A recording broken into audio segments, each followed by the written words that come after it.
I will presume that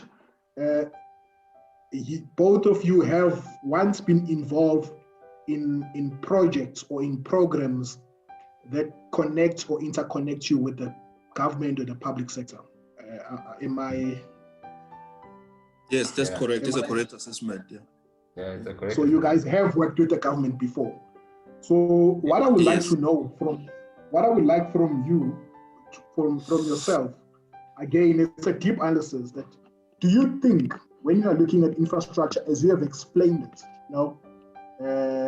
from your residential home to your substation, to your roads, to your power stations, telecom, to your stations, that whereby we're speaking of PRASA, trains, goods, all the infrastructure.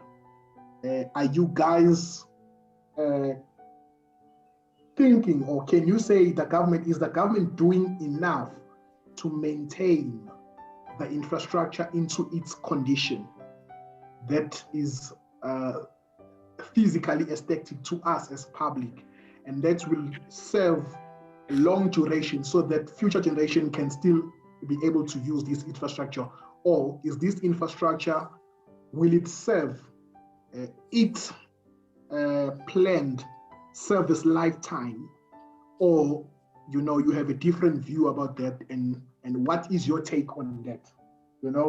And then perhaps have you ever been involved in any program or project that involves you to improve the conditions of this infrastructure? That is my question to you guys. It's a simple question, easy question. Yeah, very simple question. The standard of easy is impressive. Yeah. Mlondi, I think we're gonna give you the first bite on this one. Is government doing a good job managing these assets? Okay, so I'll start by saying no, I don't think so. I don't think the government is doing the great job. Perhaps let me just start by saying the government is not doing a great job, and this is not by accident. In other words, it's not something which just happens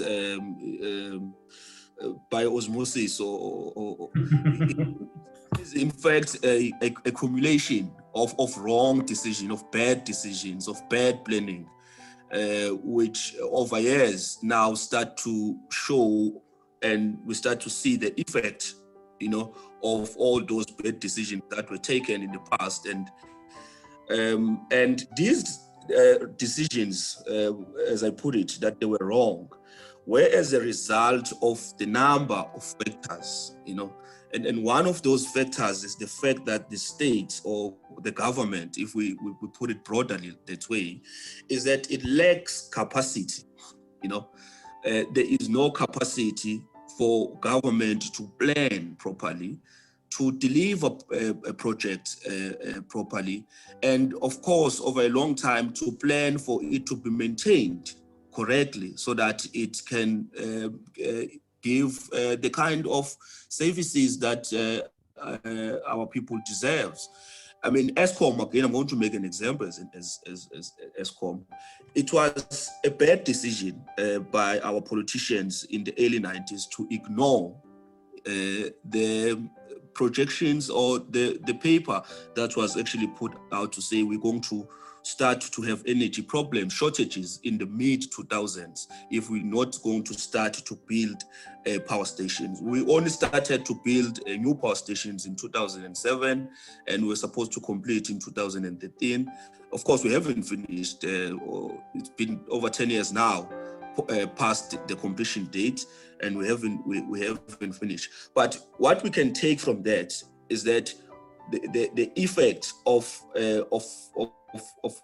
bad planning and the effect, and I'm saying that we are not able to plan because we don't have the right kind of people, the right kind of men and women in our government, whether it's in a municipality. We don't have the right kind of professionals to be there to plan and to do these things, because if you don't have someone who understands the essence, of taking the car every 15,000 kilometers to VW to maintain it, to change the filters and to do all those checks, that car will never be taken there. So we don't have right people to be able to do this kind of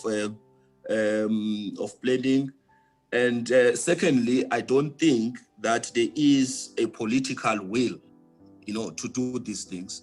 And then again, the example is that one of ESCOM, where politicians simply just ignored or took this matter very lightly until it was too late. And I would say that if we started early, we wouldn't be experiencing load shedding. See, now we had to move our meeting because some of us were in the dark. We wouldn't be having these kind of problems if our politicians were simply having enough political will to take serious issues of public infrastructure and ensure that, and considering the devastating impact these kind of things can have. And then lastly, is that the fact that we don't have capacity in the state, even in circumstances where they hire a particular service provider who knows how to do the work properly, maybe this guy employed someone who can be able to build the road properly, because there are no people to oversee this kind of work in our public infrastructure. So there's no one to ensure that the designs were done properly. There's no one, you see now ESCOM, for instance, is spending billions of rand trying to correct the design defect at Medupi and Cele. And why so? Because maybe they didn't have people there to check and ensure that. And it's the kind of thing that I've mainly seen in municipalities. Where I stay, I don't know, I can't talk for everyone. Where I stay, every 2 weeks, I see people fixing the potholes. But 2 weeks later, the potholes are back, So that tells you that the people that are working there, and this is not a reflection on my colleagues who work in municipalities, but really it shows that there is something which is fundamentally wrong. And what we're seeing now, it's in fact is a result of systematic problems. These are systematic problems that reproduces itself, every 2 weeks, every 3 months, every year. Every year we're having load shedding because of systematic problem.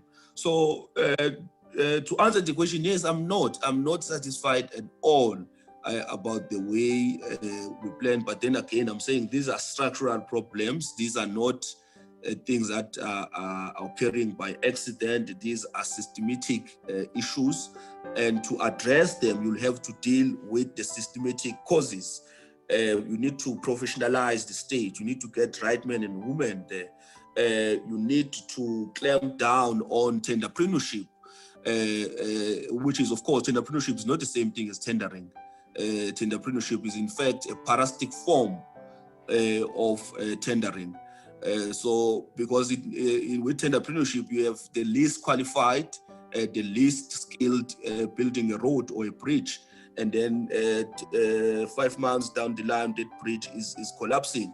So in my view, government is incapacitated to deliver these things because of this systematic problem, which I'm pointing to. But to amend the situation or to remain the situation, we'll have to start dealing with these structural problems so that we can be able to maintain our assets for future generation, but also to, because for instance, if we don't have electricity, like it means our economy is not going to be able to grow at the level that it's supposed to grow at. And we can't resolve that if we keep on doing one and the same thing and hoping for different results. Okay, I don't want to, I think for now I'll pause there, and then I will allow my colleague there, Mr. Zulu, to expand further. Yeah, and I'm sure Mr. Zulu has a lot to say because he's currently bearing the brunt of load shedding. So Yeah. So sorry, Mr. Cele there was on point with a majority of the things. Yeah. I definitely do agree with him. The lack of political will is a major issue, but in my professional opinion, because I do operate in a system where we have to assist municipalities figure out a way out of the problem that they have in terms of the infrastructure. I do have to say that I have realized that the issue is above them. Personally, some of the things, okay, let me just answer the question in the systematic fashion you asked it in. So definitely, infrastructure is a mess right now. It's just a mess everywhere. And definitely, as I agree with Mr. Cele, it's a failure of planning altogether. But at the same time, I do recognize that the introduction of asset management as a professional, as an actual profession that is becoming, it is a requirement for every single municipality and every single institution that operates under government is something that's relatively new. So the question mark there becomes, well, can we really say that these guys failed to plan when they didn't know some of the things that were required? Maybe, definitely. In the case of things like, like roads and all these multiple different infrastructures, what we found in our version is that a majority of municipalities, first of all, they don't know what assets they have. This is a very important thing that we've realized a lot, because we speak of something called the fixed asset register. I'm sure people have heard of this term. And it's basically an asset register where municipalities are supposed to have, and is compliant with the GRAB 17, which is an accounting term to say that the municipality must know each and every asset that it has, what value of the asset, how the asset depreciates, and as well as the condition of the asset, right? Now, I have never seen a single municipality with an accurate asset register. Not a single one in my profession, not a single one. And I can tell you now that extends to SOEs even. None of them have an accurate asset register, which means basically they don't have an accurate representation of the assets they have. Therefore, lack of that means they cannot plan for renewal and disposal of assets that are aging. They cannot plan for refurbishment of these assets. When they budget on inaccurate data, and that leads to situations where they find themselves having a limited OPEX budget and so many problems that they can't fix, because generally they fail to understand that having the original information input from the beginning is literally the basis for you guys to budget on your future of fixing these assets. So on that part, personally, I just believe that municipalities were not capacitated, as Mr. Cele said, they were not capacitated with the skill. Are people inside, some of them questionable?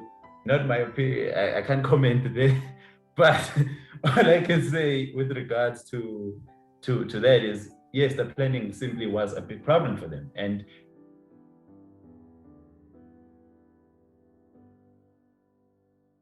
becomes such a big thing, this idea of a fixed asset register, that you ask yourself one question, right?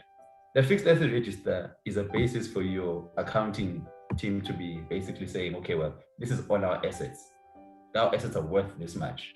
And because our assets are worth this much, when we plan for our OPEX and how much money we need for the year, we need to plan along this much, right?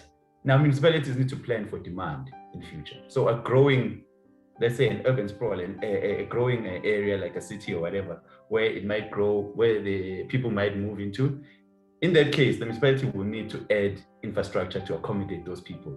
So how do they do demand planning when they don't know what they have? Question mark there. Doesn't make sense. So we've been going for, before M-Score came about in 2008, 2007, 2008, what were municipalities doing? How were they budgeting? You have a scenario here where we have CSIR did a research on this failure of municipalities back in 2006. And when they calculated, they quantified that the municipalities, the replacement cost of their assets, their aging infrastructure right now, according to their estimates, sits at about 1 trillion rand. And that was in 2006. 1 trillion rand in 2006. South Africa's GDP right now is 4.6 trillion. So in essence, our government can't afford to replace all the assets that are broken. So you have a resource problem now. So government does not have the resources to fix the problem that resulted from them not being able to plan. So we have that connection happening now. So government cannot afford to fix the problem, and at the very same time, the problem is existing and continues to grow. Because it's like when you have a road, when you have a pothole, fixing potholes, as you guys know from the engineering perspective, doesn't make sense in engineering to fix potholes. Replacement of the road is what we call root cause. So solving the root cause of the problem. But if you keep filling up potholes, they will keep being dug out and they will keep being washed out by the rain. It is simple. So you're basically losing out on that money because you guys fail to do preventative maintenance from day one on maintaining those roads on periodic intervals. And that is a result of your failure to plan. So sorry guys, just to sit on I'm sitting a lot on this planning issue because I feel that I have seen this constantly over and over again in municipalities. They repeat the same cycle over and over again. Failure to plan. And it's not necessarily my focus to say that they don't know how to plan. My problem with it is that they never look at an audit of their assets. Like, they don't look at an audit of an asset when they plan their budgets and what projects they're going to pursue. So when I say an audit of your assets, I'm saying the condition of your assets from the technical side, not just the finance side, from the technical side. When you say you guys have a road, right, in a certain location, the road is there. Definitely the road is there. But what is the condition of that road? Before you guys consider building new assets or adding to the existing assets, have you guys considered, Ruti, the existing road that you have is already aged to basically almost its end of its useful life? And do you guys consider that you may have to do a replacement cost on this road that may affect you guys actually implementing a new road? Most municipalities are now focusing more on what I call the implementation of new assets or basically constructing new things as opposed to managing what they already have. And it will always cause a disconnect because if you add a brand new asset this side and this one is deteriorating, sooner or later you're going to have to come back and replace this previous asset. So just to leave it there for now, the municipality definitely, I am with Mr. Cele on the lack of capacity. They lack the technical knowledge. As to say whether they lack the technical knowledge to know that they should have planned according to this. You make an IDP without knowing your assets, never having done an audit of your assets. This is the type of things you're going to do. So for 5 years, you are working on invalid data, inaccurate data, because the integrated development plan sits for 5 years, right? It's supposed to be updated probably once a year, every year, for that political party that takes over in that moment. So that council is working on an IDP for 5 years, which is based on incorrect and inaccurate information. I do not expect to see them fix the problem if they do that. You know, the starting point is already incorrect. So for me, I don't see them. I just don't like. I'm not satisfied with the way the government is trying to deliver services to us. But at the same time, I also note that the demand planning never works the way they planned it. You can look at a demand plan and say the current scope is to say that 5 years from now, people are going to be this much in certain locations, so you need this many assets to be accommodate these people, and you can plan ahead. But due to the socio-economic situation that we're facing in SA in terms of employment, everyone is coming to Gauteng. We can't get jobs anywhere. So because of that crazy overload happening in one location, you can never meet the demand. So the supply will never meet the demand anyway. The road that you built here, expecting to take about maybe 10,000 cars per day in terms of traffic, is now taking way more. There's more people in the location. There's more people in the area. So that asset will crumble sooner or later. So those things are not being considered, in my personal opinion. So I will always circle back to the lack of planning. But because this is a long discussion, let me leave it there for now. I am personally not satisfied with our current service delivery from our municipalities. Not just here in Gauteng, but everywhere I've been and everywhere I've lived, it's just a mess, personally.